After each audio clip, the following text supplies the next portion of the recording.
Je m'appelle Arnaud Kirtamon, je suis conservateur des antiquités égyptiennes et proche-orientales au Musée royal de Marimont en Belgique.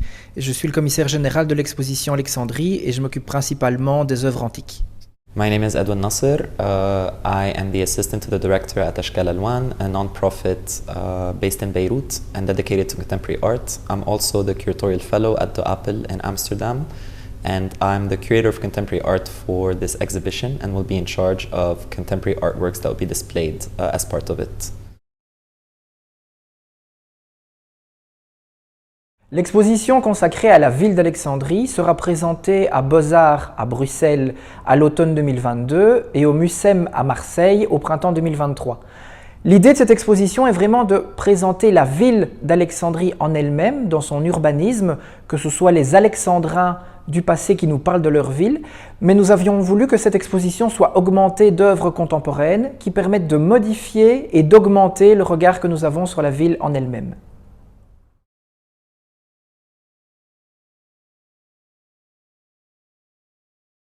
Scénographiquement parlant, les œuvres contemporaines et les œuvres antiques vont habiter d'une façon similaire les espaces des expositions. Nous avons véritablement voulu que ces expositions soient présentées sur un même plan. Nous ne voulons pas que les œuvres soient séparées puisque les œuvres contemporaines permettent d'augmenter la vision que nous avons de la ville d'Alexandrie, permettent également souvent d'apposer un regard critique et muséographique particulier par rapport à ces œuvres. There will be a particular and direct dialogue between the contemporary artworks and the historical artifacts that will compose the exhibition so that they can weave in different temporalities and different histories together so as to form performative and poetic associations and juxtapositions with one another, and so as to create alternative ways in which we can approach both artworks and objects as well as our understanding of Alexandria throughout the ages going towards the contemporary period. Parmi les œuvres antiques qui seront présentées dans l'exposition, il y en a deux qui me touchent tout particulièrement. La première, c'est une bague en or du IIe siècle de notre ère qui vient de l'Allard Pearson Museum d'Amsterdam. Il s'agit en fait de la titulature latine d'un empereur romain, mais la langue officielle de l'Égypte à cette époque était le grec. Donc en fait, il s'agit d'une traduction grecque de la titulature latine de l'empereur, mais puisqu'on est dans le domaine religieux et que la langue officielle c'est le hiéroglyphe, eh bien ce sont des hiéroglyphes d'une traduction grecque d'une titulature latine. Donc ça montre vraiment à quel point Alexandrie est une ville cosmopolite dans laquelle elle est multilingue dans son expression durant l'Antiquité. Donc ça c'est vraiment une pièce qui me touche beaucoup. L'autre pièce, c'est une tête en marbre de la reine Bérénice II, qui est conservée au Musée royal de Marimont. C'est une pièce qui conserve encore une partie de sa polychromie antique, ce qui est assez rare. Et ce qu'il y a de tout à fait remarquable, c'est qu'en fait, cette œuvre a été repeinte plusieurs fois tout au long de l'Antiquité. Et on peut véritablement refaire la stratigraphie et l'historique de ces peintures en fonction du statut de la reine vivante, reine vivante divinisée et ensuite reine défunte divinisée. Donc c'est tout à fait exceptionnel pour une œuvre antique d'avoir conservé autant de couleurs. There will be a dozen, if not more, contemporary artworks in the exhibition, but two I'm very excited to showcase as part of it are Ahmed Mursi's Untitled Sea Diptych. Mursi is an Egyptian painter who was associated with the Egyptian Surrealist movement in the 60s and 70s, though it's a contested term. And throughout the 1980s, Mursi has produced a lot of paintings that were associated with the port of Alexandria, and that included absurdist and often apocalyptic scenery. And we'll be showcasing a sea diptych that's untitled that he's produced in the mid-80s that will be quite a feast for audiences.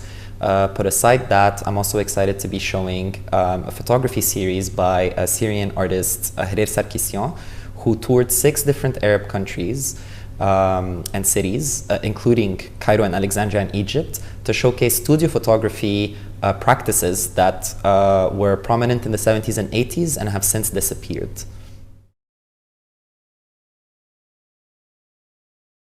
L'un des éléments les plus marquants concernant Alexandrie, lorsqu'on prépare une exposition sur le sujet, c'est de voir la richesse des témoignages qui ont été conservés dans les musées, mais également la frustration du peu de vestiges qui existent encore sur place, puisque la ville d'Alexandrie s'est développée sur elle-même et que donc, si l'on veut avoir accès aux ressources antiques, aux bâtiments, que ce soit des maisons ou des établissements officiels, eh bien, ils se trouvent enfouis plusieurs dizaines de mètres sous terre, sous la ville actuelle. Donc on a à la fois cette frustration de bon nombre d'objets, mais de très peu de vestiges matériels conservés.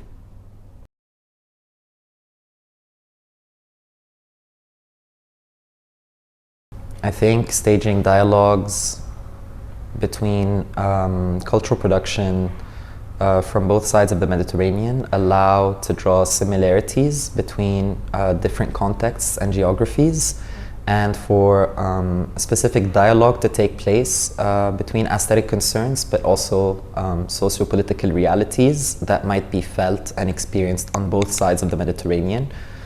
And that may in turn stage a form of solidarity between these two distinct geographies that can be operated through and experienced via art.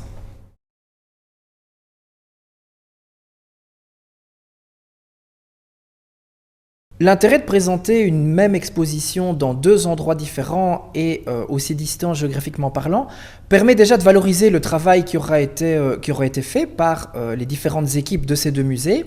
Ça permet également, et c'est très important à l'heure actuelle, de travailler écologiquement, je dirais, dans le domaine des expositions, puisque une exposition représente du temps, des ressources matérielles, humaines et financières, et donc c'est tout à fait pertinent de les présenter à différents endroits et de les faire circuler.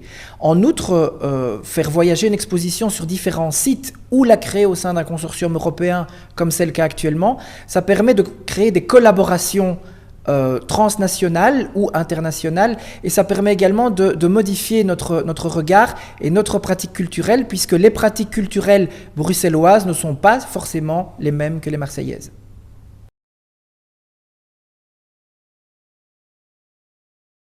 De nombreuses expositions sur Alexandrie ont déjà été réalisées, mais malheureusement, elles se concentrent énormément sur le ressenti, sur le romantisme lié à la ville d'Alexandrie, et pas sur la ville en tant que telle, sur son passé, ses vestiges, d'un point de vue purement objectif. Cette exposition permettra déjà d'évacuer certains lieux communs relatifs à la splendeur ou à un imaginaire passé perdu, en se concentrant véritablement sur la ville. L'une des grandes nouveautés, ce sera également cette association entre œuvres antiques et œuvres contemporaines, et ensuite via le rayonnement d'Alexandrie, pas à l'époque moderne, mais dans l'Antiquité directement, en abordant des œuvres alexandrines en lien avec le Soudan, mais également avec le Pakistan. I think the importance of this exhibition will also lie in the critical work it aims to provide in terms of dispelling certain orientalizing cliches that have come to be associated with Alexandria and that have been reproduced in a lot of previous exhibitions within the European continent around Alexandria. And so through this critical work and through the presence of contemporary artwork that would be in direct dialogue with historical artifacts, we would be able to show a city that has and continues to exist in continuum, and that has provided itself and the region with diverse infrastructures and forms of cultural production that remain overlooked to this day. Nous espérons que vous prendrez autant de plaisir à visiter cette exposition que nous en avons pris et nous en prenons encore toujours à la créer.